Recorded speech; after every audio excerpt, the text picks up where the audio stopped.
Bonjour à tous, bienvenue dans ce nouveau JT du vendredi 3 mai et on commence comme d'habitude avec les titres. L'esprit d'entreprise n'est pas mort. Initiative Vendée Sud a réuni ses partenaires il y a quelques jours à Luçon. L'an passé, l'association a accordé 49 prêts d'honneur à de jeunes chefs d'entreprise. Témoignage dans un instant. Et puis les conseillers municipaux viennent de voter les subventions aux associations luçonnaises. Plus de 650 000 € ont ainsi été distribués. La plus grosse part revenant comme d'habitude aux associations sportives. Élus, banquiers, experts comptables et chefs d'entreprise se sont donc retrouvés il y a quelques jours en mairie de Luçon, et ce pour une réunion d'information organisée par Initiative Vendée Sud. Cette association a pour but d'aider les jeunes créateurs d'entreprises, notamment à travers des prêts d'honneur, et les dossiers ne manquent pas, signe de vitalité économique. Initiative Vendée Sud a réuni ses partenaires il y a quelques jours à la mairie de Luçon. Rappelons que cette association est actuellement le premier réseau de financement des créateurs d'entreprises. Et parmi les 230 plateformes françaises, celle du Sud-Vendée a accordé en 2012 49 prêts d'honneur à de jeunes chefs d'entreprise pour un montant de 351 000 €. L'association qui conseille, oriente et aide les entrepreneurs intervient en effet sur deux types de financement. Nous intervenons de deux manières. La première, c'est sous une forme financière, c'est-à-dire que nous octroyons des prêts d'honneur sans intérêt et sans garantie personnelle, lesquels prêts d'honneur ont pour but de faciliter l'obtention de prêts bancaires. Et puis le second volet, c'est que nous intervenons par des conseils, par un apport humain, des conseils soit sous forme de parrainage, soit sous forme d'ateliers, de formation, par le suivi technique, par un certain nombre de dispositifs pour accompagner le jeune chef d'entreprise à apprendre son métier. Des prêts d'honneur qui ont un effet levier non négligeable puisqu'en moyenne, pour 1 € de prêt accordé par l'association, ce sont 7 € de prêts bancaires qui sont débloqués. Une aide importante donc qui s'accompagne de conseils en tout genre, car le métier de chef d'entreprise est loin d'être facile. Oui, c'est difficile parce que souvent c'est soit des gens qui sont demandeurs d'emploi, ou soit des gens qui reprennent par exemple la petite entreprise de leur patron. Ils ont une bonne compétence technique, mais par contre ils n'ont jamais exercé une fonction de chef d'entreprise, donc en matière de gestion, en matière commerciale, en matière de ressources humaines, etc., en matière fiscale bien entendu, ils sont souvent très démunis. Et parmi les projets aidés, celui du restaurant L'Eldorado à Luçon. Sa propriétaire nous rappelle son parcours. Alors tout d'abord j'ai été au chômage en 2010. Dû à un licenciement économique. Donc voilà, donc au départ ça s'est pas très bien passé, donc je savais pas trop quoi faire. J'avais l'idée de faire un restaurant, chose qui n'a pas été facile à faire. Et puis voilà, après je suis tombée entre guillemets avec des gens comme ceux dans des initiatives qui m'ont permis de concrétiser un petit peu le projet. Et voilà, donc on a commencé avec eux, ensuite par le biais des banques, normal. Et puis voilà, donc maintenant ça fait 1 an et demi, ça tourne quand même pas trop mal. J'ai créé 4 emplois. Donc voilà, c'est... C'était vraiment un coup de pouce de rencontrer Sud-Vendée Initiative. Ils vous ont aidé, orienté, conseillé? Ah oui, tout à fait. Oui, c'est eux qui nous aident, c'est eux qui nous aident encore. Ils nous aident encore, ils nous accompagnent tout au long de la création d'entreprise. Voilà, au départ, on les rencontre pour un conseil, ils donnent leur accord, et une fois qu'ils ont donné leur accord, voilà, ils nous suivent. Non, mais ils sont formidables. Comme quoi, en tout cas, l'esprit d'entreprendre n'est pas mort en France. Il est prouvé que les Français, aspirent à créer leur propre entreprise. Donc l'esprit d'entreprise en France, il existe même fortement. Par contre, ce qui fait défaut, c'est souvent les moyens financiers, l'absence de capitaux propres, et puis souvent un petit peu le projet d'entreprise qui soit bien construit. Donc nous, on est là justement pour les aider à bien construire leur projet. Et l'an passé, grâce aux entreprises aidées par Initiative Vendée Sud, 109 emplois ont été créés sur le territoire.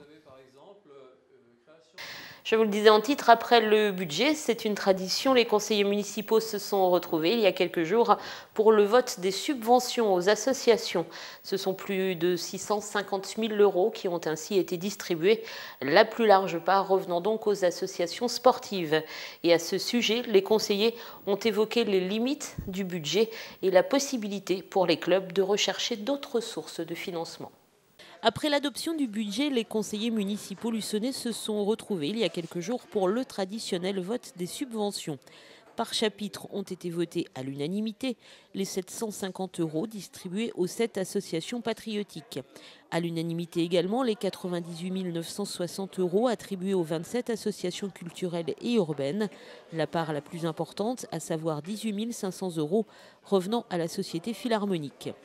Vote également à l'unanimité pour les 102 700 € de subventions en faveur de la jeunesse et de la petite enfance, comprenant plus de 100 à 1000 € au campus Espace Jeunes. Concernant le sport, 208 300 € de subventions ont été votés et ce sont bien évidemment les 2 clubs évoluant au niveau national qui touchent le plus, 85 250 € pour le Vendée Luçon Football et 70 150 € pour le Luçon Basket Club. À ce sujet, Jean-Michel Demy, le leader de l'opposition, a évoqué la possibilité de recourir à des aides financières de la communauté de communes pour certaines de ces associations sportives. On a effectivement un problème ou une chance, on peut le voir dans les deux côtés, avoir 2 clubs élites qui ont une vocation à rayonnement national et qui ont des coûts extrêmement importants. Mais ces clubs, ils ont aussi vocation à représenter non seulement Luçon, mais le territoire. Et dans ce sens, ces clubs ont aussi un recrutement qui n'est pas uniquement du fait de Luçon. Il n'y a pas que les clubs élites concernés, il peut y avoir aussi d'autres clubs, je pense au karaté, au judo, des clubs comme ça.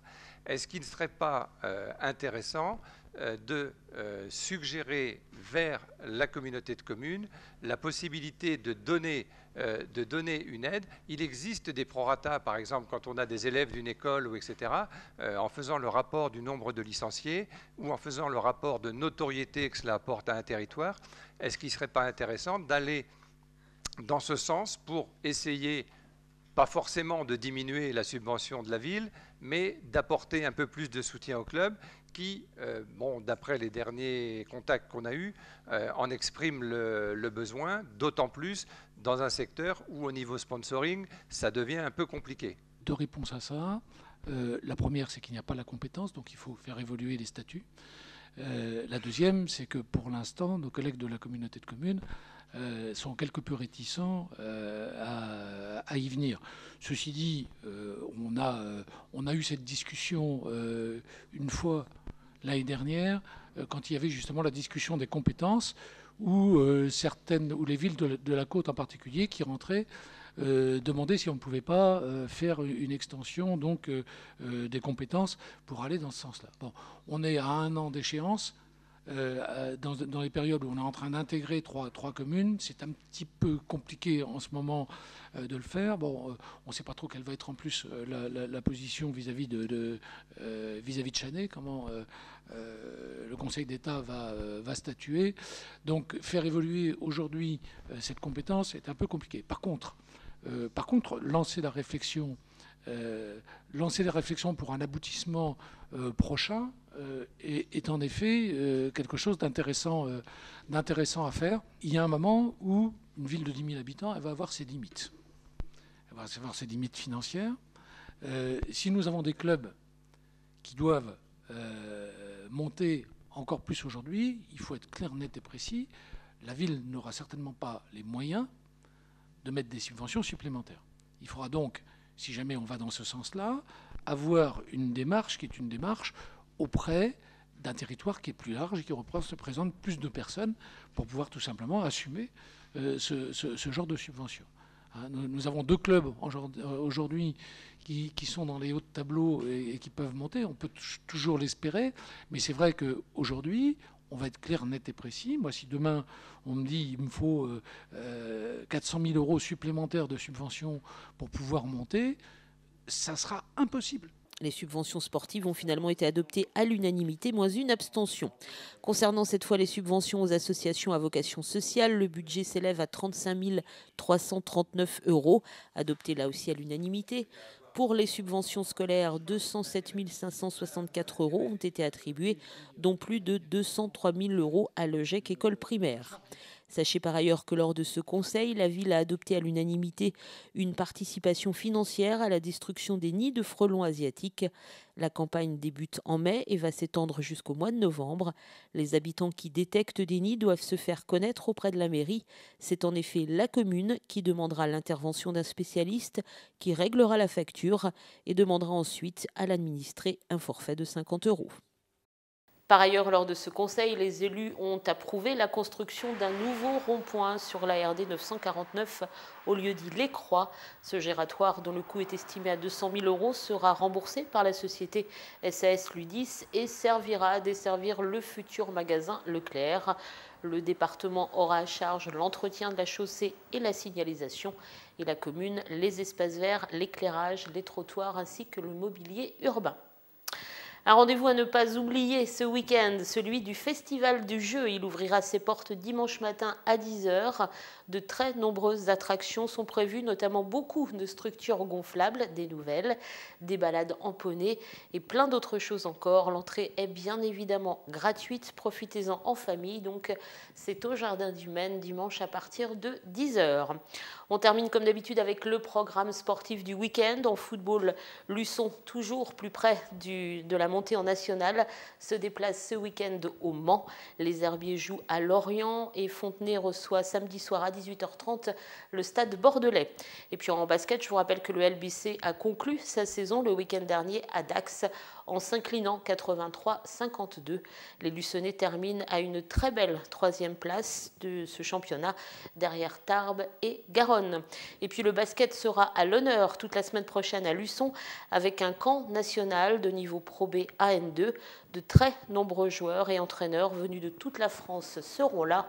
TLSV est bien évidemment partenaire de cet événement et nous aurons donc l'occasion d'en reparler, à commencer par demain. Ce sera le thème de l'IMAG, un IMAG donc spécial consacré à ce camp.